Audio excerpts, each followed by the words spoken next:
Well, it looks like I was gonna say bike war. It looks like the gang wars may be continuing. Now, this episode's not gonna be about that. I just read one news, so we can mention it because maybe it will pay off later. Looks they're saying that there's a settlement of account. Someone gravely injured jumping off the second floor. Now, what's interesting about this one is the area. It gives us Saguenay-Lac-Saint-Jean, and that's the remaining contested territory area. So we got the North Coast, and it goes all the way to Seventh Island, but just before that, still on the northern tip, we got Saguenay-Lac-Saint-Jean. So that's going to be the second leader of the rebellion. What's his name? Alboivin. So someone jumped off the second floor. Looks like he was held hostage, a 35-year-old man, by three suspects. And it happened on the 7th of September. What else do we got? The three assailants. Yeah, it looks like they hurt him. They hurt him bad. They beat him up. Maybe, I can't even use the words on YouTube. It's ridiculous.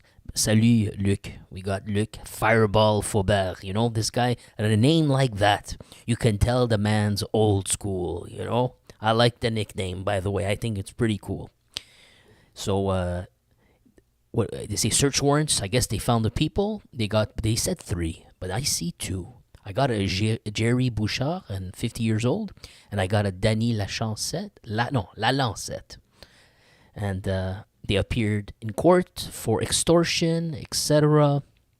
I cheated on this one. I actually read it. Well, kind of read it, glanced at it, so I know sort of what it's about. I don't want to spend time translating it word for word. So what are these backgrounds of these two guys? Bouchard and Danny Lalancette.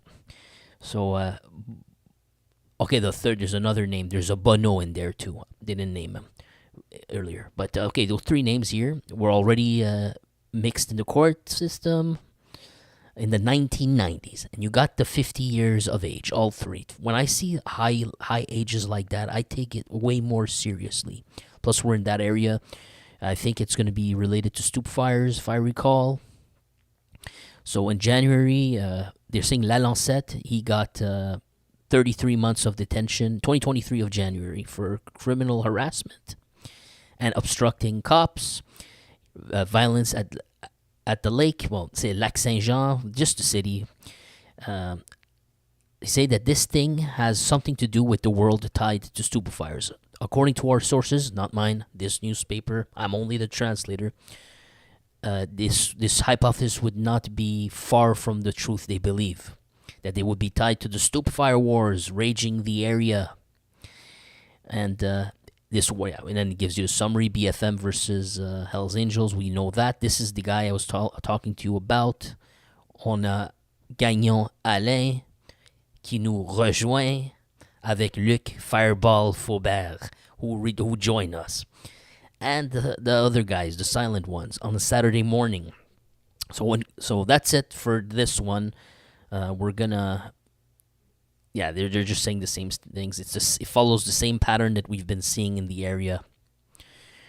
The armed conflict. And here you have a biker pictured here of Hells Angels in Saint-Charles-sur-Richelieu for the first run. I guess the cops, that's it. The cops stopped him. You see the cops there harassing people, basically making it uncomfortable, and then holding him there. And I don't know, the journalist arrived. They managed to grab a snapshot. This Hells Angel's not actually posing. He's not trying to pose here. They just grabbed the shot from behind as the cops are inspecting his vehicle, looking if he hid his fire tool underneath, perhaps. I don't know. Or trying to find any little thing they can, like, oh, your tires are not inflated enough or something, Okay, that's it. Now let's go to the main stuff. Today, there's no added because there was more than enough main stuff to make this interesting. We're going to go back in history, a history that I can barely recall, despite my age. But I like to reread stuff, but I'll read them with you. First one, we go to one of the bikers, Marauders, joined the Marauders a few years ago. His brother got killed about 1 or 2 years ago. clearly someone sending him a message. His brother went to a wedding ball or something, and he was leaving, going to his car. Either they wanted to kill him, wanted to kill the brother, or they were actually trying to kill this man right here, the marauder himself, Jean-Philippe Célestin. So what's going on with Jean-Philippe Célestin? Now you see, for once, it's great to see a newer picture. What do we see in this picture? I see the shirt says "Make Me Sick" with a teddy bear. I cannot read the bottom. It says Dom. As best I can, it looks like it says Rebel. I don't know what Dom Rebel means. I have no clue. It's probably some. I say some. What's the word? What do you say? A subtle meaning between these guys that they don't follow rules and stuff like that. I imagine, a lot of them like to do that kind of stuff. But okay, what else do we see? My man's here needs to use glasses. These are not cool-looking glasses. Although they look cool, it's not the glasses you wear because you want to look cool. So I didn't know Mr. Jean-Philippe Célestin wears glasses. He needs them to be able to see. And what else do we notice? The obligatory, the obligatory in this underworld, the man purse. And it has to be a luxury man purse. Of course, I don't know the brands at all. Usually it's feminine brands. Now the guys are adopting it. Looks and attracts as much chicks as they want. Makes them, it's basically flashing money and saying, I have so much of it. Love me. So, but the thing that I always told you is the purse doesn't come just for the purse, just for the looks. I get a nagging suspicion there's a fire tool in there. YouTube won't let me use the real word so I can feel cool, but there's got to be a fire tool in there. Now my only thing is that's what I usually think, there's a fire tool, and I've been proven right. I would have, a lot of people would have said, come on, man, he just likes to wear the purse, likes to keep a wad of cash in there. Like I told you, by this point, if you're wearing a fire purse like this and purse like this, and the cops are after you, it's incredibly stupid to hide your fire tool in there. Now, I might be thinking maybe perhaps they think there's a legal reason. Maybe I'm just really guessing here out of my butt. Maybe they actually believe, maybe, that, like the cars, when the cops stop you, they're not allowed to just say, I'm going to search your car. There's a human right aspect to that.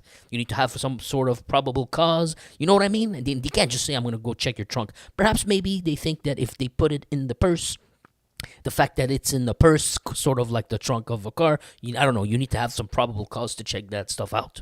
Maybe. And it doesn't bulge out. There's no way for this to bulge out versus putting it in your pocket. Still, if I was this man, which I have no business of being, I would have think this was incredibly stupid to carry one in there. My opinion, you're better off really hiding it in somewhere in your real pockets, if you can, of course. Okay, so what's the story of Jean-Philippe Célestin? What is this update today? Jean-Philippe Célestin, subject to a court proceeding for obstruction. What is this obstruction? We've never heard about this before. Shout out to Anthony Serrano. What up, buddy? And Mountain Woman, my dear friend. Mountain Woman joins us. So Mountain Woman, Jean-Philippe Célestin, who is also a member of the underling school of the Hells Angels, the Marauders, is subject since Monday. This is 22nd September, fresh enough. Just this previous Monday that just passed. It was subject to a court proceeding for obstruction in the work against the work of the police. Now, obstruction of justice, they were trying to check something, they could not, he lied or something around that, and how could you blame him? If they asked you, what are you carrying in that purse, and he tells them cookies, I wouldn't blame him. So what was this one about? We got Daniel Renaud, the famous news reporter who's had $100,000 bounty on his head. By the way, we do live in Quebec after all, the most outrageous province of them all, where you can put $100,000 bounty because you don't like what he says. So and that was what's his name, the one who became an informant for the cops after Frédéric Silva, which, by the way, his name will come back today in an indirect way. It's going to be interesting. We got Philippe, I'm going to get lost sometimes, Jean-Philippe Célestin. So, Jean-Philippe Célestin, 45, who was once, just to tell you a side note, an underling of Gregory Woolley back then. Who now he's no longer. He's actually promoted. Célestin, 45, and his co-accused Bastien Ritui, 25, have been arrested on the night of the 9th of April 2022. So this is old news. Okay. After an arrest of another member of their close guard. So they were going somewhere and he has his buddies with him. And that person's name is Hardy Kinsley Bonhomme. With a name like that, you know he's from Haiti. They always got some majestic paladin type name. He doesn't have the paladin this time. Usually it's like some Catholic type of Christian name, like a paladin. But no, Hardy Kinsley Bonhomme. I still recognize them like the back of my hand. Now, why did his buddy get arrested here? For suspicion. They think that he was drunk or under the influence when he was driving. Suspicions of that. Célestin is liberated temporarily for now, I guess, before he goes to court or something like that, or he was. Whereas Ritui, so we have Bastien Ritui, we had Kinsley Bonhomme, right? So we know that Célestin got released at the time, I guess, whereas Ritui, or it's actually in currently, Ritui, they're talking about right now, Ritui got his court process. I don't get it.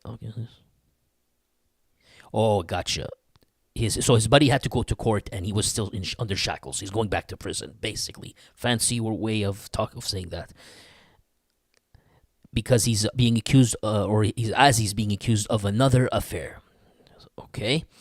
Another witness, which is a police officer, Laurier Daigneault, Montreal Police, said that a bit before closing a bar at 3 in the morning in the night of 9th of April 2022, him, the cop, and his partner were parked on the parking lot of I guess he's saying a gas station in the angles of Sherbrooke Street and Boulevard Saint-Laurent. Now, Sherbrooke Street, Boulevard Saint-Laurent, we're in the downtown areas. The Saint-Laurent area interests me. And with the Sherbrooke, I think we're approaching, if we're not already, in the Plateau Mont-Royal area. I think. Now, don't crucify me if not. Memory sometimes foobar. I'm getting old, but it's not the kind of place that I like to hang out, if at all. But I'm just trying to grab this opportunity because I do remember telling you before that this guy, I believe, anyways, based on my research, reading these articles throughout time, I believe that going back up to 10 years ago, he was put in charge of running something, let's say. So running something in that territory. So that territory, for lack of better words, sort of kind of belonged to him to make money in. So that was 10 years ago when he was with Woolley and all that.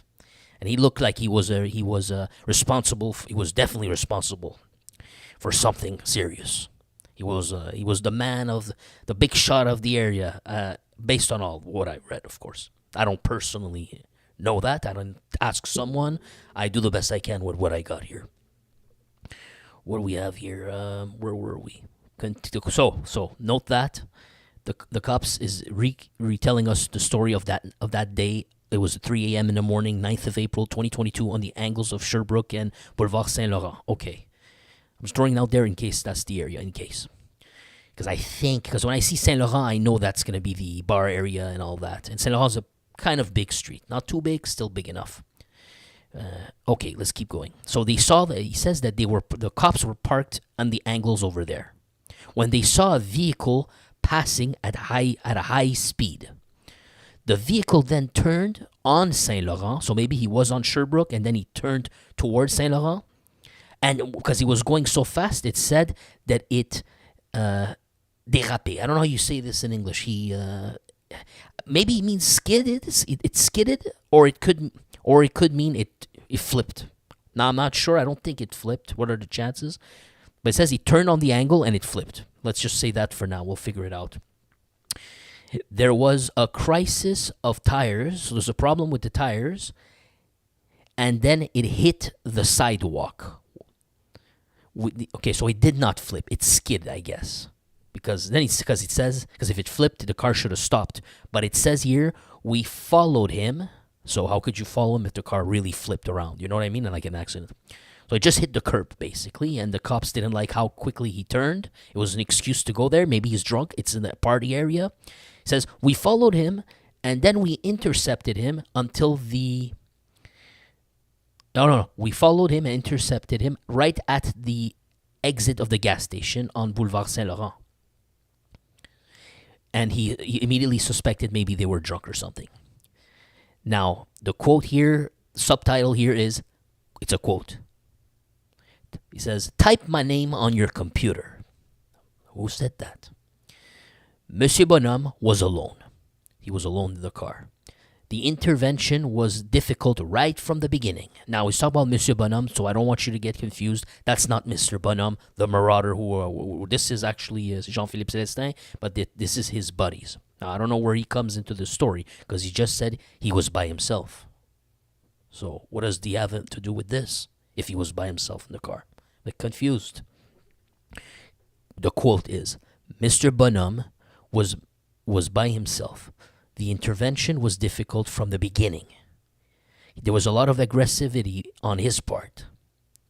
He was reticent, I don't know if you could say that. He was hesitant, let's say, to blow into the alcohol device. You know, you have to blow into it and it detects your alcohol level from your breath. So continuing to read. He had hesitation to blow air into the device. He was telling us that the machine was not working and that he had not drunk. After failing the test from the machine, we arrested him, followed through the cop, in his words. And this, now it's no longer a quote, they're telling the story again, this newspaper. This person had then noticed on the scenes, there you go, the presence of Jean-Philippe Célestin. I don't get it. So I guess Jean-Philippe Célestin was in another vehicle. He saw his friends get stopped, and I guess Jean-Philippe Célestin was already. No, it doesn't make sense. I guess Jean-Philippe Célestin was in another vehicle. I was gonna say he was standing there waiting for his buddy to arrive, but what are the chances the cops stopped him at exactly that right moment? I don't buy it. Probably was following him in another vehicle. Okay, continuing. So the cop noticed that on the scenes, the presence of Jean-Philippe Célestin. Or maybe he was in the car, now the cops notices him now. Sorry, but I'm doing the best I can with how they wrote this down. There you go. He did arrive in another vehicle. Okay, so yes, he was in they were two guys on two different vehicles following each other or something like that. Now, the chief of gang began by saying to Bonhomme, the guy was being arrested, calm down. And the quote here, the cops is describing Jean-Philippe Célestin. He says, he had a normal behavior. He was not aggressive. So the other guy, Bonhomme, was aggressive. Jean-Philippe Célestin was not. And then he heard Célestin and his partner, I guess Célestin, his girlfriend or something, or his wife, say something. Okay. Or is it girlfriend or his partner, as he means his buddy here? I'm not too sure. Let's read the quote from the cop. I heard Mr. Célestin tell him or tell her, type my name on your computer and you will know who I am. There you go. Okay. He says that to the cops.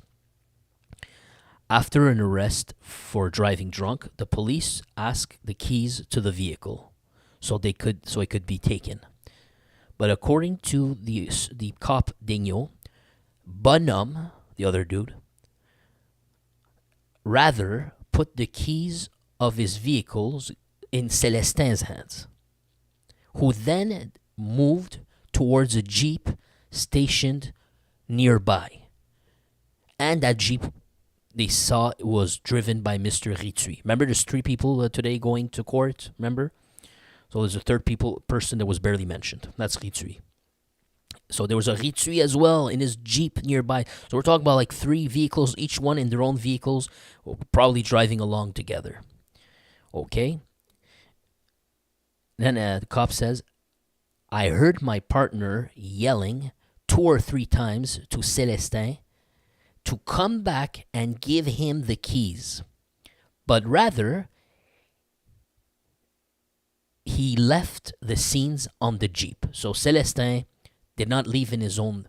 I guess there was maybe not 3 cars, 2 cars. Celestin was in another vehicle, remember? And that vehicle was the Jeep. So I guess he just went back to the original vehicle he came from. So it was 2 vehicles following each other. So Celestin didn't. So he got the keys from the guy who was getting arrested, the drunk. He took the keys and he was about to go hand it out to his buddy in the Jeep who was waiting for Celestin himself. Cops saw that. He told him, no. Bring me back the keys. Give me the keys. But then Celestin ignored the cop, and he went into that car, his Jeep of his friend, and then he tried to bounce. He tried to brush it off. You know why, huh? Now I see what they're talking about. Obstruction. The other subtitle. Up the windows of the car, I guess. Another witness, police officer, hurried up on the scene. Marc-André Lacroix. He describes now the rest of the sequence of events which we're about to read. Him and his partners were called for assistance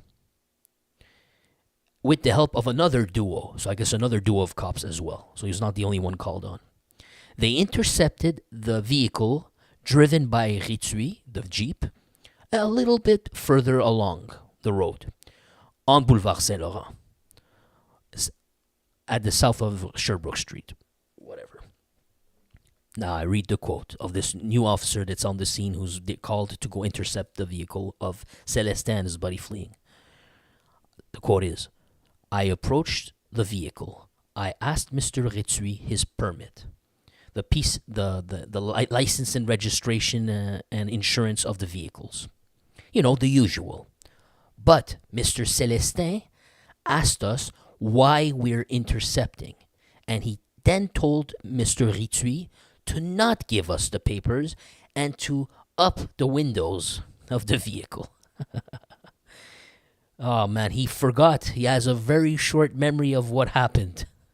He's going to try to play that one with his lawyer. Like, sort of smart way of doing this, you know. Maybe he can claim Canadian human rights here and say, no, this was 2 separate incidences, I thought. That's why I denied it. I'm trying to uphold my own legal rights. I think it's the best course of action here. Did it work? I don't know. Looks like he was earlier in the article. Didn't they just almost? From my understanding, they just told him he can leave. No, and he kept the other guy shackled. And you remember? Let's see. Maybe not. Maybe let's continue. So told him no way. Don't give him the papers. Up the window. He doesn't. He needs to tell us why he's doing this. Let's get out of here. Continuing to translate the quote of the police. The conversation that was happening, because remember, he's trying to stop Mr. Ritsuy. He's the driver. He's saying to Ritsuy, give me the papers, right? He's talking to him. You're the passenger, basically. The other guy's the passenger. You shouldn't be talking here. So continuing to quote this so we understand. The conversation was more so happening with Celestin, who was taking over and was telling him what to do, what not to do, what to say, what not to say. The conversation, we were not able to have it with the driver. It was Mr. Celestin who was talking. All right. Now the quote ends. Let's continue reading what the story is. Celestin and Ritsuy finally exited the vehicle, and the chief of gang said, Celestin is the chief of gang, said, quote, we're kidding. Now, I'm not sure what narguer means. You know, if someone knows, I keep hearing that word and I always forget with my bad memory. So I'm not too sure what he means by this. He said, wild, I don't understand, really not sure. He says, while joking or by joking for, not sure what it is. Sorry, this part we're going to have to skip. Doesn't look too important here. Now, according to the witness, he's talking about the other cop with him, there was a fire tool inside the Jeep. Continuing the quotes here, translating what he says. With the yellings, with the vehicle lights, this was attracting people around us.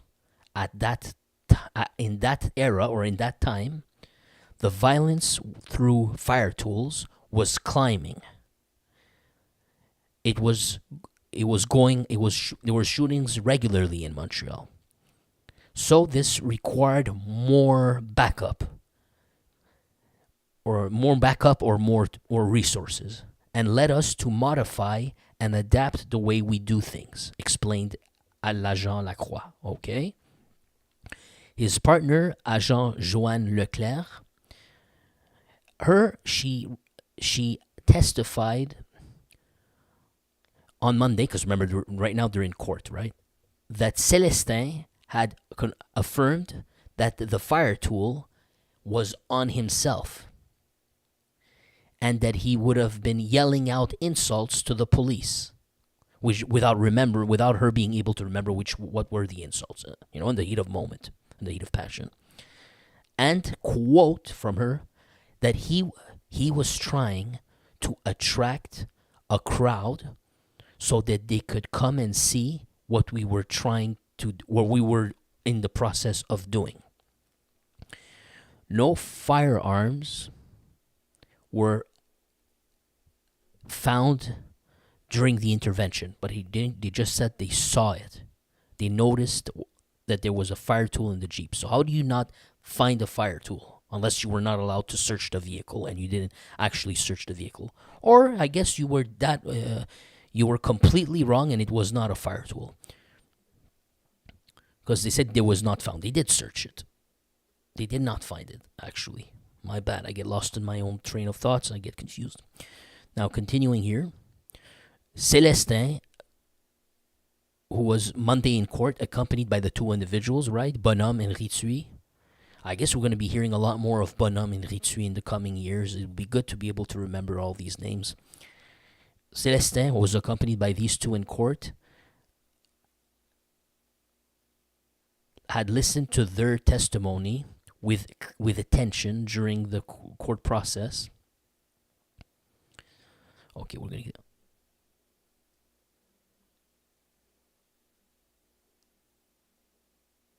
I don't get it. He's just saying that he was in court. He was friendly with the cops. He was smiling at them. He was even giving them hellos. All right, yeah. The rest I don't really care. I just want to make sure I don't miss anything. Hardy Kinsley Bonhomme was acquitted of the accusations of driving drunk. So he actually got away with it. He was not drunk, but I don't get it. What about the breathalyzer? Didn't it say he failed the test? But he was condemned for... I think this means... sometimes I get confused. They didn't mention anything about assault up there, but here they're saying he was condemned for assault and obstruction. So maybe it's just they did not mention the assault part. I don't know why you wouldn't mention it somewhere in that article. That's pretty big in the sequence of events. But regardless, it's always the unexpected that ends up happening. The most completely bonkers scenario. That he failed the breath test. He's here and he's acquitted of driving drunk. How does this make any sense? But we live in Canada. I'm not shocked at all. But instead, they don't mention any assault, but here he's getting charged with assault. What can you say? Yeah. I'll be honest with you, sometimes I read the articles from my man Renaud, and a lot of times it's so difficult in French. The way they write stuff, sometimes it's like they skip mentioning things, and then I don't know, it happens a lot. Maybe I only read French articles, so probably that's the only one I notice. I imagine the Anglophones sometimes do it too. But I read French only, man, so I've only noticed this. All right, that one's good. We got that out of the way. That was not even the main story, man. It's not even the main one. And I thought that was pretty good. You know, we may have learned a few things here. If only if you had the memory, and I had an AI memory, and I could remember Kinsley Bonhomme and Ritsuy for the rest of my life for this channel.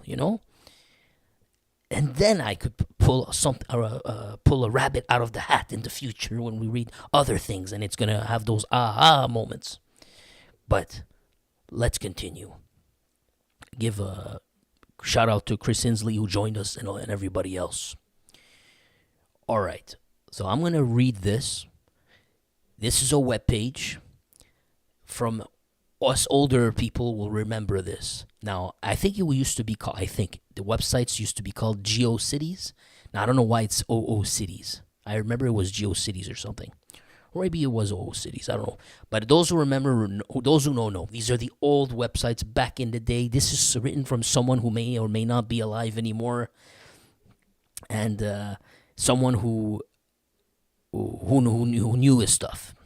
And I want to read this because of today's article, and I thought it would be cool to go back in past and then appreciate what we're reading now. Okay? So we got Jean-Guy Bourgoin.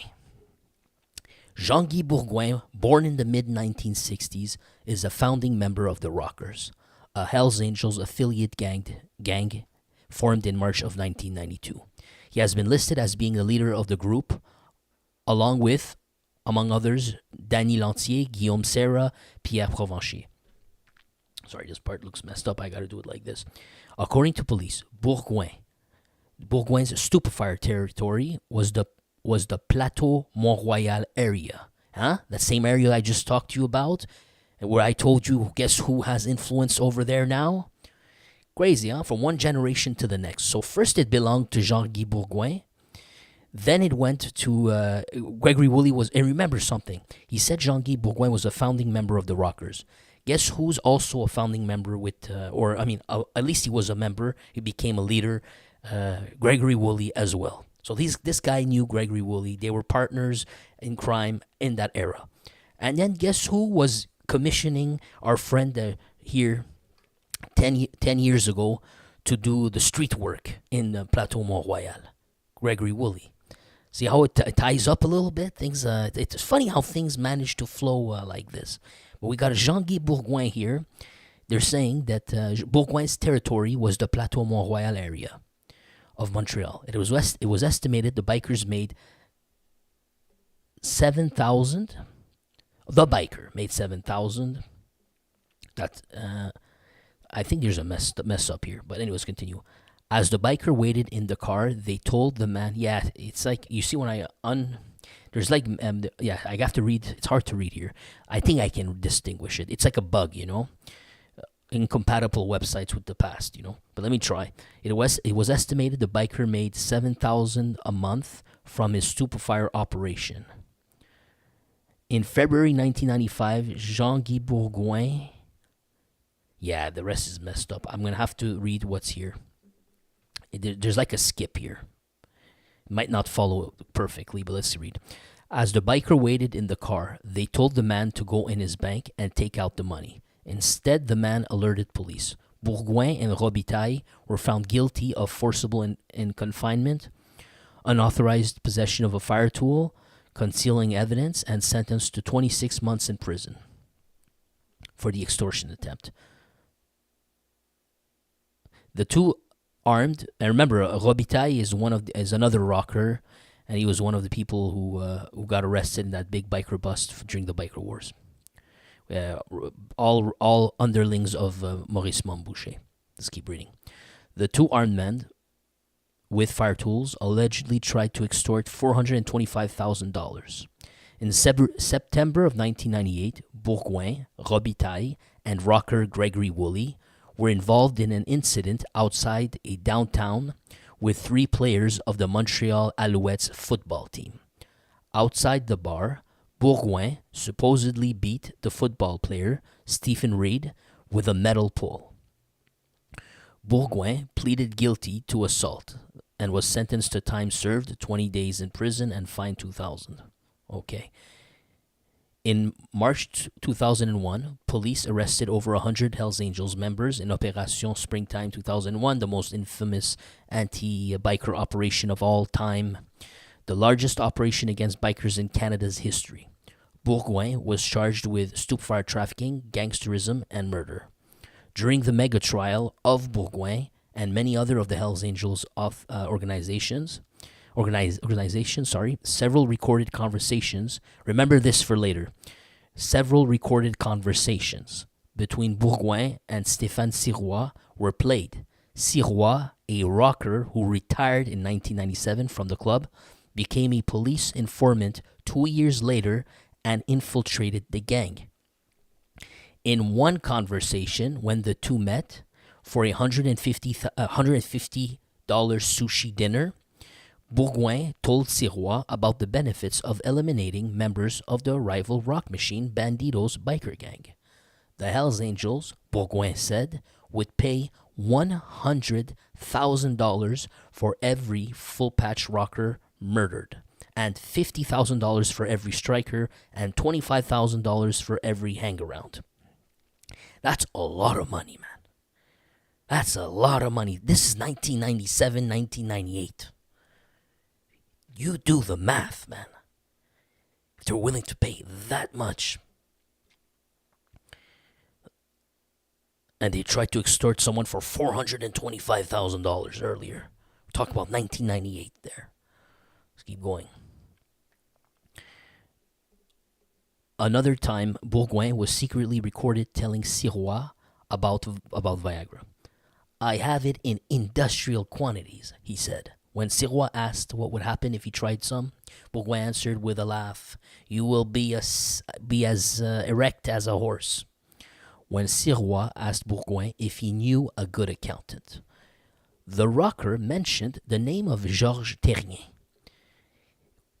Quote, he was Rizzuto's accountant. He's always worked for the Italian clique. Bourgoin was quoted as saying, you give him cold cash, here, wash this for me, and he will play with your money. Bourgoin was also alleged to have said that about 1/3 of his associates are psychopaths. Remember that one. A term that must have not been appreciated by many of his co-defendants, because, that was taped. They caught that on tape. So he called them a psychopath on tape, and it was probably played in court. That's what he means. His co-defendants were probably probably did not appreciate that. Now, if you ever wondered, what happens if something like that? Oh, you're screwed. Oh boy, you're gonna pay the ultimate price after that. Well, we shall see. This is 1998-ish, right, to 2001. If it was the case, he should be dead by now. No? Should at the very least been completely dismissed. Let's see. Let's keep reading. In September 2003, Bourgouin and 8 others, including 4 members of the Nomads, the most powerful chapter of the Hells Angels in Canadian history, brought an abrupt end to the 11-month trial by pleading guilty. Okay, conspiracy to commit murder, gangsterism, and all of that stuff. And the following week, bikers were handed sentences ranging from 15 to 20 years in prison. Bourgoin got 15, with the condition that they would have to serve half before being eligible for parole. This is how effed up Canada is. You can go on a freaking rampage. You can go on a full-time rampage, hang out with psychopaths, clear as day, and wreak havoc. And you can do it for many, many years. And then they'll give you a pageant. They'll do a little pageant for the TV for 15, and then you'll, but that really means half and before you're eligible for parole. And you wonder if it should be that way. It should be that way if it works. If ultimately it all works out, you'd say, well, it works. Well, let's find out how good this whole Canadian way of doing things works. All right, so that was like 25 years ago, 20 to 25 years ago. Right? We just read the sequence of events. We got a little idea who Jean-Guy Bourgoin is. This is not a no one, right? Absolutely not. Brushing elbows maybe with Rizzuto's accountant, Maurice Mambouché. highest order of the Hells Angels, nomads. He's running territories for them, Plateau, Mont-Royal. We're talking about hundreds of thousands of dollars. My friends are a psychopath. And this is just a pathetic glimpse of this whole story, Just a pathetic glimpse. I'm not saying the story is pathetic, just the amount of it. It's nothing. Now let's go to the next one. Now we move in August 17th, 2021. So this is probably an older photo. Jean-Guy Bourgouin, ex-vice president of the Rockers. By the way, the underling club that was responsible for killing the enemies of the Hells Angels. The Hells Angels weren't going to do it. That's why they got underlings clubs for. And then if you kill enough people, you can be blessed, perhaps, to one day join the Hells Angels. You made your bones, basically. That's what the Rockers were created for. To run those stoop fires, take the heat, and then also go give the heat. So let's keep going. Jean-Guy Bourgoin, ex-vice president of the Rockers, puppet school of the Hells Angels who no longer exists, pled guilty to one accusation of prohibited arms. Remember, he got 15 years, they say, right? Now, this is 2021. You would imagine he did half of those 15. Okay. So he pled guilty in 2021, August 5th. And he was condemned to 3 months in prison. 3 years, 3 years. It's all it takes, guys. You can do all that, get 15, come out, and clearly, nothing's changed, and that's it. You get this little 3 years for you in Canada. It's a great place. It's a great place to do a lot of stuff. Should all come over here and give the citizenships for free as they've been doing. But why not extend the hand and drop the requirements a little bit more? Bourgoin, 54, was arrested in December. I just want to skip the reading word by word if this is really the gist of the story, but I'm looking for details here. They're describing the you know what. I can't really show that too long or I'm going to get in trouble, but it already detected it. That's what really sucks about YouTube. All right. I remember why I found this for you. Let's start. The biker was accused of possession of the prohibited fire tool, negligent storage of it, all that jazz. But he was not accused in the scope of the police operation called Renouveau, even if the police considered him as being the head of the network. So he's still head of a network. My question is, does that network somehow still span in the Plateau Mont-Royal area, that zone? I don't tend to believe in coincidences or flukes. I'm wondering. Let's keep reading. Here's a quote, the subtitle. A gang of mentals. So this is just a expression. You guys in English, you say like that. He's mental type of thing. A gang of mentals. The Rockers, who were working for Maurice Montboucher in the Biker Wars, we're gonna skip that. We already did the summary for you. But there's details here that I wanted you to see. In 2000, Bourgouin, whom communications were being intercepted by the police. Now we're going to read about them. That's why I told you, remember that.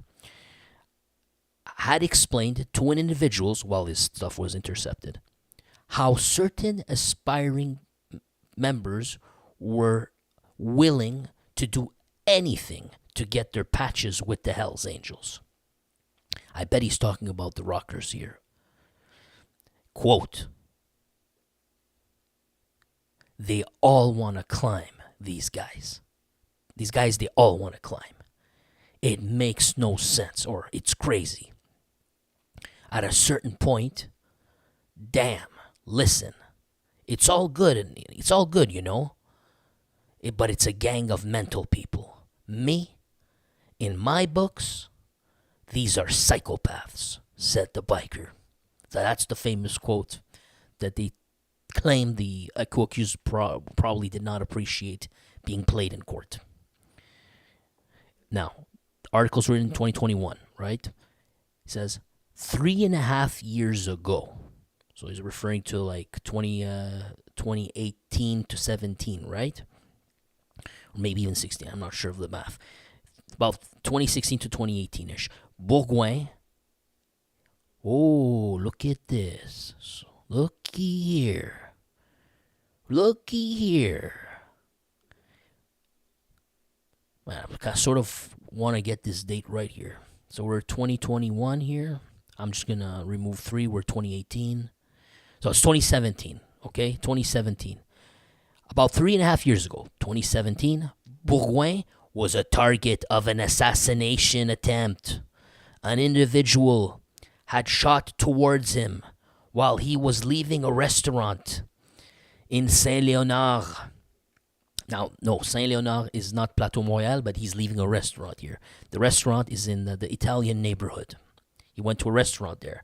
Was he just dropping by, or he was meeting someone? Was he ambushed, or did someone just follow him and they didn't know his location was going to be there, but they followed him and it just happens to be the restaurant and they got him there? Or was he set up?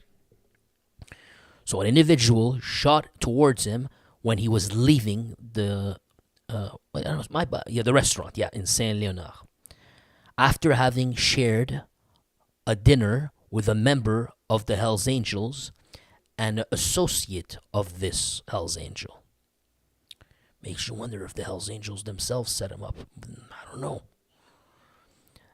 In that time, in that era, 2018? The close friends of Bourgoin would have, they themselves had bounties on their heads. Under the vehicle of one of his friends, we had found, I guess the cops did, they have found a GPS tracking device, the same kind used by hitmen in order to know where someone's going. So there you go. We got our answer, perhaps, with this. May have had nothing to do with the Hells Angels themselves, but someone placed a tracker and followed Bourgoin. And then when he left the restaurant, he was ready. In a communique made last June, remember this is 2021, so they're talking about June 2021, in Investigation Renouveau, which I guess is when they said they couldn't charge him with anything, basically, except, I forgot, but they couldn't charge him with being the head of the network. They couldn't get him with that. They got him with the prohibited fire tool one, right? But they said that they believe he was the head of a network. That's the operation. So in a communique last June about this operation, the SPVM had announced they seized 20 kilos of cane of a value of $1.4 million on the streets and 218,000 units of M&Ms, diverse quantities of Xannies. I don't want to, this right here, mescal, I just don't like to mention the real words. You know why. And other stoop fires. 2 fire tools and taser, brass knuckle thing, and rounds of different calibers, a vest, a protection vest, and close to $800,000 in cash. I wonder if that had...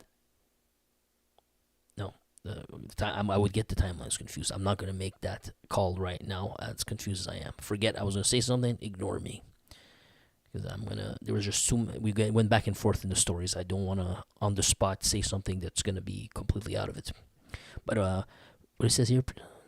Yeah, okay, no, that doesn't matter. So you see that. So 2021. So the rundown so far. Biker war. He's the man. Puts contracts to get people killed, etc. But he finds his friends are crazy. And they're really hungry to climb and become full patch Hells Angels. Even they're too crazy for him. He's the street boss for flowing the cash flowing cash from Plateau, Montréal party neighborhood. He gets arrested in the big biker operation 2001 springtime. He gets, what they say, 15 years, but we know 15 Canadian years, which really means like you're barely going to do half, I guess. And of course, he got out, and then 2021, which is still quite a few years after because remember, he got charged 2001 springtime, they said, maybe around that time. That's still 20 years of time. I'm very curious what happened that 20 years of time. He didn't go to work, my opinion. He didn't go to the library and study here.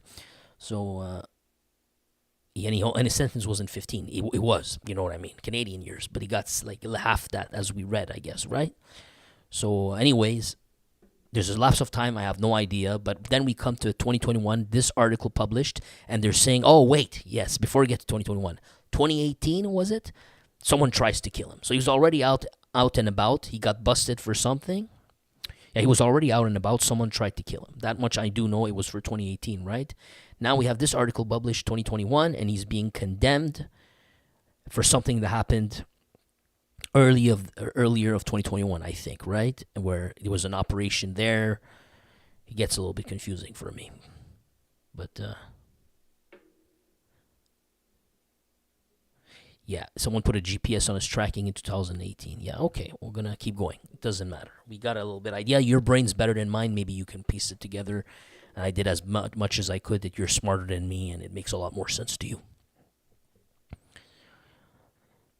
Okay, now next story. Here we have 2023. So we're still not to today yet. December 12th, 2023. See, Daniel Renault keeps popping. Was that Daniel Renault as well? Daniel Renault. I told you the man's on fire. We keep getting hits after hits after hits from him. All right. So 2023 December. Now this is like 2 years ago, right? Is that it? Fair? 2 years, 1 year and a half or 2 years. Okay. It's going to be too soon, so it's fair to say 2 years. Trafficking cane in Le Plateau. There you have it. I swear I did not read that sentence before to throw that line in the beginning when I told you this would be a perfect coincidence if it happens. You have my word. I'm as surprised as you, but not so surprised. You see? There you have it, guys. Always going back to your roots. It comes back full circle. So same people making money in the same area, huh? 20 years later. Interesting. Makes you wonder how Gregory Woolley's pockets were being filled. You get an idea that in 2014, I'm pretty certain his pockets were getting filled from this zone. Now suddenly he's dead. So who's getting his pockets filled from this zone today? Is that it? Wouldn't just let go like that. I doubt it. But they're sharing the same pots, all these people, it seems. But who was trying to kill Jean-Guy Bourgouin? Was it 2018? Who was trying to kill him? Now, I do remember another ex-rocker who did get killed around that time. Beauchamp, Sébastien Beauchamp. I do recall it had something to do with Frédéric Silva. Let's keep reading. Now, I did glance at something, and I know something about Frédéric Silva's coming, by the way. So that's not a red herring. I do have an idea about that one. The Plateau one, I honestly had no clue. I was guessing. It made sense. All right, let's keep reading. The right-hand man of the biker will be condemned to 5 years in prison. This is 2023. Jonathan Butterfly is considered by the cops as an ex-right-hand man of rocker Jean-Guy Bourgoin. He will be condemned to 5 years imprisonment for trafficking cane in January. So by then, I don't know. We're December here. Oh, okay, January 2024. I'm slow. Papillon 29 and 3 other individuals were arrested in June of 2021. So it's probably that same operation. It took them like 3 years to come to a conclusion. Looks like it. Because you remember they were talking about the June operation Renouveau, right? Investigation Renouveau, 20 kilos of cane. You got to keep reading this to put them in perspective. 20 kilos of cane. Operation Renouveau, $1.4 million of value. 218,000 units of M&Ms. Xannies. The fire tools. $800,000 in cash. We're good? That was 2021. Trying to double, triple check here. Okay. So, Papillon, 29, and 3 other individuals were arrested in June 2021 after an important investigation. Got it. And yeah, Kane, M&M's, the same stuff. It checks out. Papillon is detained since his arrest. So they got it. Oof, that took a lot of time, huh? That's like we're, 2.5 years later here. And calculating his subtract, because he's getting sentenced, subtracting his preventative detention part where, you get times and a half or whatever, he will only have 9 months left to purge on his sentence that he will receive on June 29 of 2024. We're in the past, but we're talking about the future at that moment. We're using a time machine, you and me. Right now we're in 12 December 2023, okay? The other accused who have pled guilty, I apologize, Samuel Fagnan of Epiphany, Alexandre Desgagnés, Montreal, Melissa Paquet-Dugas from Sainte-Anne-des-Monts.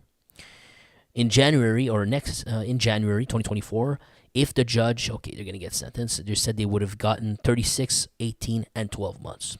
But of course, they're not actually going to get that because they were already under detention, right? So it makes sense. They already did 2.5. Or he did, at least. Unless he was allowed to go home. I'd be surprised. The investigation, baptized Renouveau, was targeting a group of individuals who were trafficking cane on Plateau Mont-Royal in Montreal. Jean-Guy Bourgoin's network. And they were supplying other criminal organizations in the Montreal region and east of Quebec. So they were also the supplier.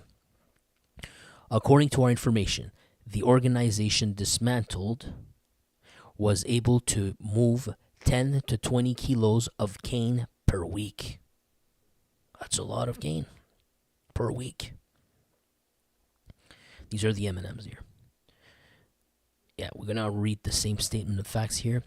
Trapped by cops. According to a resume of facts deposed in court earlier, 16th of June 2020, the investigators of the DCO were following a vehicle driven by one of the suspects in which there were kilos of cane driven to Saint Louis de Blandford.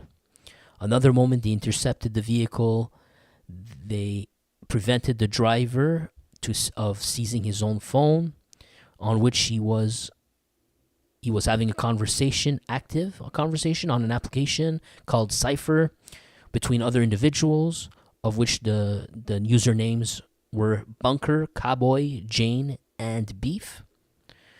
Jane, I guess they're talking about one of the users here that he was communicating with, the person intercepted. Jane had then asked to him, the driver, where he was at. That's it. Where were we? Like basically saying, okay, so where are you at now? I guess they were supposed to meet up or something. The investigator, because the investigator busted the guy. They stopped his vehicle. They told him don't move, and then they took his cell phone before he could do anything. And they saw the conversation happening. Then the other person's like, okay, yo, where you at? Where you at now? And then the investigators took the phone and they played a game. They started typing messages for the dude they were arresting, and they indicated an address. They gave the guy, I'll give you here, this address. Oh, and then the cops were the ones, they're making a joke here, that were that constituted the committee of reception when the second vehicle arrived, where Jane was. A sum of $55,000 was destined to buy a kilo of cane. So we got a clear as cut price in 2020 of June. No, I think it's just a summary of facts. Sorry about that. No, this is the court date. My bad. But yeah, 55, around 2020-ish, let's say 2018 to 2020-ish, we got 55,000. That's all what I want to say. They put their hands on the 800,000. So that's part of, not too much info. I was expecting a little bit more. The police are suspecting Jean-Guy Bourgoin, ex-rocker, of having directed this network, even if he had not been accused by Investigation Renouveau. However, during the investigation, the police have discovered a fire tool at Bourgoin's house, who was accused of possession. Okay, yeah, we know that part. In January 2018, Jean-Guy Bourgoin was an attempted victim of assassination. We know that. So yeah, my question earlier, what I didn't say anything, and now I'm good. I got the answer. Glad I didn't. Okay, because I was wondering, okay, maybe why did they try to kill him? Is it because of this bust?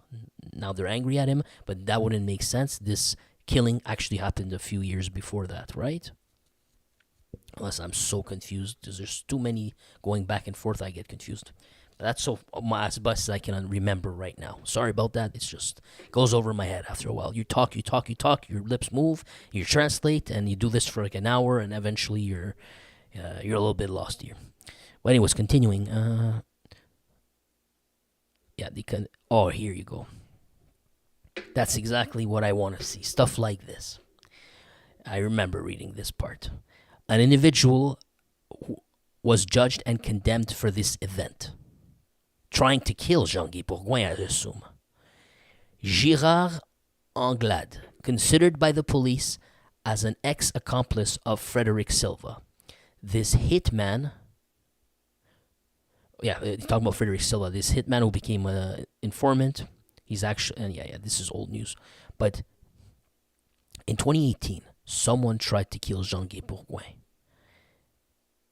And the person who was judged and condemned was Girard Anglade. Now, Girard Anglade, if you recall, when Frederick Silva was on the run, remember there was a period of time Frederick Silva went to a strip bar or strip club or a club, I don't remember. He had a tool on him, and some other guy in the club had a word with him, and they were, just stupid stuff. And Frederick Silva couldn't accept it, because in his head, I'm the angel of death. You don't know who I am. I can't take this disrespect. You don't know who I am. I need to show you. And he pulled out his Glock, and I think he shot the dude. And that's what started this whole downward spiral in this underworld section, at least in this tree, this branch. And you know the rest of the stories, the killings in Mexico, the stuff like that. One little moment like that from Frederick Silva. But just to tell you, Frederick Silva had to go on the run. The cops were looking for him. And then he went in hiding, remember? And while he was in hiding, I think he got people killed too. And he was like dressing himself and changing his appearance. But he was on the run. I think while he was on the run, the person helping him to hide, was it him? I think it was Girard Anglade who was helping him hide. We already spoke of Girard Anglade before. So there's a very interesting connection here. So Silva's people tried to get Jean-Guy Bourgoin killed. You gotta wonder, man. They're all sharing the same pot until they're not. Or they were there. What's going on here? You can only have questions. I got an interesting comment here. I'm going to read it. I just noticed. I noticed it earlier, sorry, but I just want to read it now. Seems like these dudes, I like analysis like this, I love when the person says seems, that's very important. Because some people, they talk and there's no way to be sure, and then you can lead us on the wrong path. We need to know that it's you're estimating here, and I like that. I appreciate it. Very welcome with estimations. Very welcome. Just always make sure, like this dude, to don't state it like fact and confuse everyone, Good job. So he says, seems like these dudes were overstepping Woolley's territory, which would explain the murder of Beauchamp and the attempt on Bourgoin's life. Old Rocker's allies turned enemies. Just a theory. Thank you very much for sharing that one. That's that we need to have those these things like that. That the reason that I would say it's entertaining for me. I love reading stuff like that. All right, so are we there yet, Forger? Are we there yet? So now we got to 2023 with this guy. The story keeps coming and it keeps going. So this is just really not an extra element of something that happened. This is just an update on the previous thing. They finally get sentenced, right? That's the story's about. But it added extra details that we wanted to know. The Plateau Mont-Royal part. That was key. So that's our answer here. That's the answer. One day we're going to get the full answer. But this is good. This is good. And we got the Girard Anglade with Frederick Silva in here. So there's two trees here. They were fighting each other. There's definitely two areas fighting each other. They tried to kill Jean-Guy Bourgoin. They did kill Sébastien Beauchamp in that time too. All right. We didn't do all this just for that as well. Now we got news of 24 September, a couple of days ago, 2025. What's up? Trafficking stupefires. An old school dude from the biker wars goes back to prison. So he was out of prison. They charged him with the fire tools, right? I guess they said he got 3 years, right? So it's already been at least 3 years because we were at 2021 with this affair. Okay, fair enough. We're 2025. He's out by now. But wait, he's going right back in. What did he do? Jean-Guy Bourgoin was arrested for possessing the diverse substances at his house. All right. So, no, this is an old school picture here, right? That's him.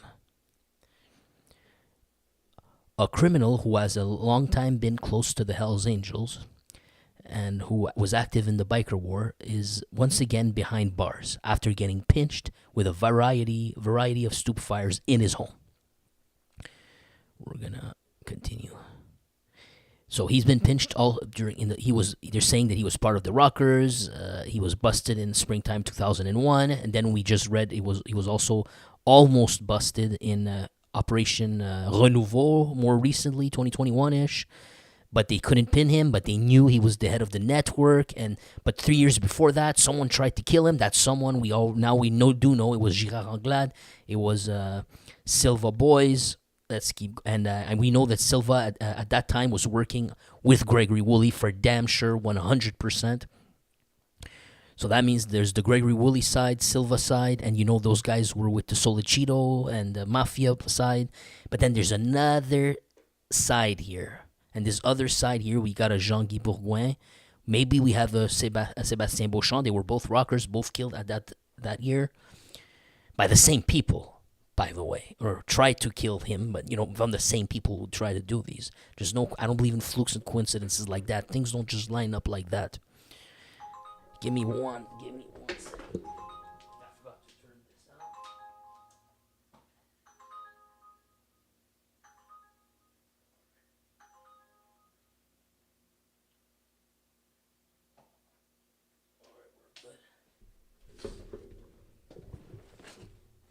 Alright, my bad. I apologize for that. Where were we? We were... Yes, so since all that happened, Bourgoin has continued his criminal career. The man of 59 years of age was arrested in May in the operation called Mesclun. So there's a new operation here. 2025, this year, there was an operation called Mesclun in stupefy trafficking. He was not on board.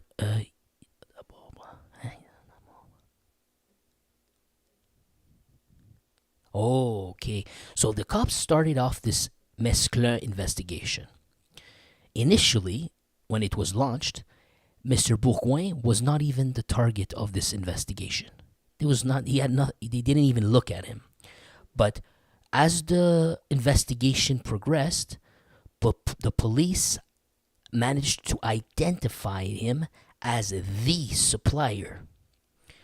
A search warrant of his residence in Mascouche allowed them to seize cane, 20s of units of M&M, some GH, with the B at the end, and a buffet of stupefyers found in his cuisine. Stacks of money were also found. Balances, weights and scales, cell phones, the protection vests. A police, how you say, a radar, I think I don't know, I'm not sure if this is what it means. It's like a radar interceptor. They're saying it messes up the waves or something like that. I'm not too familiar. I know about they can listen to a police scanner. This I get, but they're talking about something that scrambles the waves. as well as a detector of camera were also found. Interesting. A detector of camera. Very interesting. This is absolutely needed these days. You definitely need this when you get in your cars, when you get at home. Were also discovered. You want to make sure that cops didn't plant anything. Oh, those days of planning stuff, it's over unless they manage to come out with a whole new type of technology that cameras don't generally use. How can you do that now? I have no clue. Again in prison, Jean-Guy Bourgoin had recently pled guilty to an accusation of possessing stupefyers. He got 20 months of detention. There's a quote here. I just want to see from who. It's from prosecutor, I think. The prosecutor or someone in court said, not him. He said, I'm not able to demonstrate that there was an implication of the Hells Angels in this operation. But we do need to take account your profile. Yeah, any sensible person would.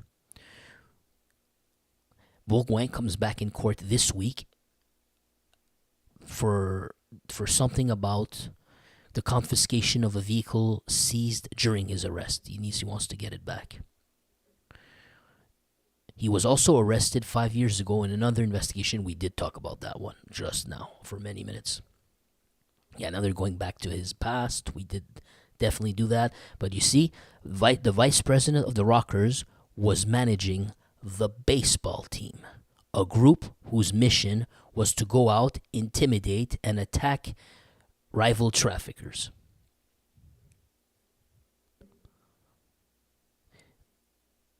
Without being, we heard about that, saying that without knowing when he was recorded. Remember, his calls were intercepted, and we found out that they were paying $100,000. That was quotes from him, $100,000 for a full patch rock machine.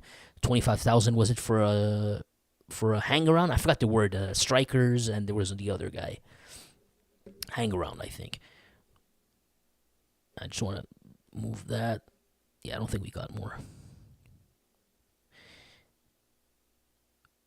Damn, what really happened? Why did Jean-Guy Bourgoin get killed in 2018 by Anglade? It says, in 2018, Jean-Guy Bourgoin saw himself getting shot or pointed towards him. Lucky for him, the fire tool of the enemy that was equipped with a silencer got jammed.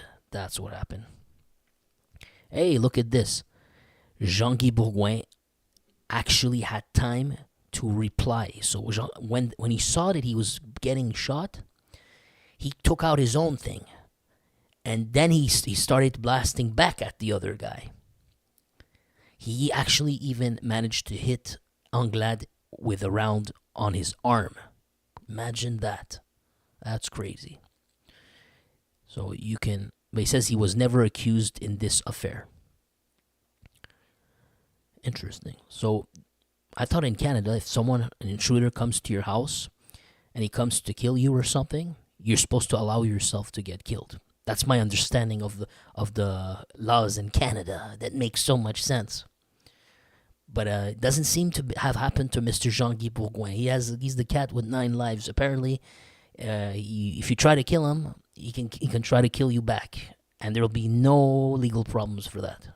It's very strange Canadian laws. But if you're a regular person and someone, thieves and robbers, they jump from your ceiling and they come and infiltrate your house and they slip on a banana, he can sue you for getting hurt trying to rob you. For the regular common folk. Canada's a weird place. He was also arrested last June for death threats.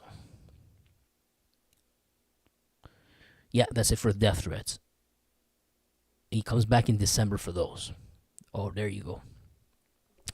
And this was added by Eric Thibault, I imagine. I'm not sure where it comes from. Somehow it comes from Eric Thibault. All right. That's it, guys. Long episode. I think we enjoyed it. I enjoyed it. We learned a lot. I love going back to the biker war days. A lot to learn there, and interesting characters. My favorites is when it's like old, old, old school characters like this. These because there's always a cross reference with another one. It gets more interesting. Whether versus just random names like this. I prefer reading stories like this. Freaking crazy, man. It's very interesting. All right, I'm toast. Sorry I didn't get to read all the messages today. I had to read nonstop for like an hour and 15 minutes. I apologize, but it's not. I'm only human, man. I'm only human. But I will give you shout outs. I want to give a shout out to Luc Fireball Faubert, Gagnon Alain, Mountain Woman, Anthony Serrano, Chris Hinsley, EMB1, Aggressive Bat, Kaba Ibrahim, P. Donovan, Cyril Gagnon, and this guy's name, is his name seems like, there's one of them, he's got no names. The guy who made that good remark I told you earlier, that I managed to read. I don't see a username. It's a very strange one. Maybe I'm bugged. I guess I'm just bugged. Ghost of Bandera. Did I miss anybody else? Biker News Canada. If you want to actually learn something, someone who knows stuff. He's still a biker, but he drives a bike. And all that. I think he's retired though. But he was outlaw. I think was it outlaw? I have such a bad memory. I'm getting old, and all these facts, But even if I said it before, how could I forget? But yeah, he was a real, genuine biker, probably an outlaw. You can't beat that. Can't beat that. You should go check out his channel. His channel is Biker News Canada. There you have it. And I rather hear a Canadian tell the news, Canadian stuff, But some of them, there's exceptions too. What's his name? My pal, what's his name? Stax, chatting with Stax. That guy adds value. He actually does interviews. If it wasn't for Stax, we wouldn't know about Biker News Canada. He does interviews with people like this, So there are exceptions, There's exceptions. Some people from America covering, they're adding value, But the other ones are just chasing FOMO. They go on every type of topic that they can, whatever they see, they're grasping at everything completely. What happens when all YouTube channels talk about all subjects, and we all have YouTube channels that are discussing about absolutely everything? Then we're all talking about the same thing. It removes the uniqueness of YouTube, unique channels. We're all discussing all topics. Doesn't make sense to me. But what was I going to say? There are exceptions. People like him, they do add a lot of value, like Stacks. And then, like I said, if you want to hear Canadian biker stuff, you have more rich, refined tastes. If you have got more rich, refined tastes, and you'll recognize it. You have to go check out channels like Biker News Canada. It's easy as that. But people like to be. I always find it odd that someone wants to read about, want to find out about Canadian bikers. And you go on a channel of a guy. I don't know. He's from Australia, man. He's from Australia, bro, and he's gonna tell you the stories of Canadian bikers. No, what he is doing is he's milking the situation, and he can't find an interesting topic enough. He's picking anything. I still don't get it. If I'm gonna learn, if I'm gonna learn about the New York Mafia, I want to hear an American tell me about the New York Mafia, not a guy sitting in England, bro. But this is the world we live in. You put flashy graphics, and then suddenly it becomes a grift. And some people across the world, he's talking about stuff he's never even set foot in that place. I always find that strange. So that's why I said support Canadian content makers. And the thing is, it's even better when you get it from someone who's actually a biker. He's actually a biker here. What else do you need? The world's a funny place. What do you want to listen to? Me or a real biker tell you the stories? Someone who actually lived it. And then I'm surprised when I see people they don't want to listen to any of us. They want to go listen to some dude living in the United States tell the stories, and pretend he Googled everything from a message forum. He gets it from the internet, I bet. I purposely refuse to go on those websites. It's the first time that I went with you for Jean-Guy Bourgoin, just to show you something. But I do not go on those websites. I do not go on internet forums. I do not take stories from other people, pretend it's mine. I don't do any of that. I translate the news for you. In fact, if this was all in English already, this channel would not even exist. I'm doing this because no one was doing it. It didn't exist. No one was serving this. And it was all in French, and you were missing out. That's the only reason this channel even started. But yeah, anyways, I appreciate you guys. Thank you to, where was I at? Triple N. I forgot Triple N. Shout out to Triple N as well. He says, I'm guessing you saw the thing about Robbie Alcalil. Yeah, that was crazy. They caught him. I'm so interested in finding out how did they catch this guy. And will they be able to extradite him here or not, Because I'm not sure. I don't know how extradition works in countries like that. But I highly recommended he go to Iran. There would be no way he will be coming to Canada ever again, no matter what. In fact, they would probably use him. They'd probably use him like that guy from Turkey, who moved to Iran. What's his name? Zindashti, and now they hired Hells Angels to go do a mission a couple of years ago. But the Rabbi, he likes the opulence. He couldn't help himself. He chose something like Dubai or was it Qatar, It's hilarious. It's hilarious. But yeah, guys, was I saying? Shout out to, I got everyone. I think I did catch everyone. Exactly. It says from the USA, they done Forager story, but he's never been to Canada. Exactly, man.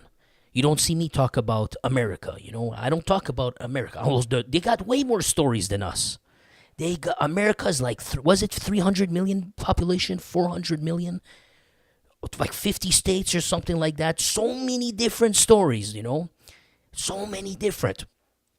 How could you run out of stories? There's just so much, so rich, so many things. I don't get it, man. I really don't get it. But then you got Canadian channels don't even start, When I see one, it makes me happy. When I see new channel from Canada popping up, I'm happy about it. But then YouTube's algorithm doesn't push those. Completely buries those. It's but that's how this world sometimes sucks. So stuff like that happens. Yeah. Anyways, man, thank you to. Oh yeah, shout out to Stéphane Lessard as well. Thank you. Thank you to all the Canadians, even the American watchers too. I don't hate America or anything like that. Don't get it wrong like that, guys. I do know you're trying to control the whole world, and bully everybody else, but not the people, not the regular people, not you. But yeah, man, Donald Trump's a little bit out of his mind, these days. He's completely crazy. But it's that or Trudeau, and Trudeau, I can't say he's much better. He's been much better. Look at what he did the last 10 years. Look what they did. And I'm still can't understand you guys vote the same teams back to back. They betray you, then you vote to the other one betrays you, and you vote back to the first one, you forgot the other one, and you go back and forth years after years after years. If someone betrayed you in real life, you could forgive him once or twice, but then every few years you go back to him. You would never do that. But somehow we have the same two political parties who never solved anything at all, and they just keep bouncing back between those two. It still doesn't make sense to me. But yeah, man. Anyways, have a great night, guys. Thank you. Have a good night. Have a good afternoon. I appreciate you. Thank you for being here. And yeah, if you like this channel, you want to help me out, you click join. It helps me a lot because YouTube really shows me the middle finger. It's probably gonna punish me for this video for certain split seconds, and I do my best. But yeah, if you want this channel, you want to support this channel to continue, motivate the guy. If you want, I'd appreciate it. It's not mandatory. But definitely click on subscribe if you're going to watch. If you're going to watch, might as well click subscribe and give YouTube the middle finger. And not to me. God bless. Have a great day. Thank you.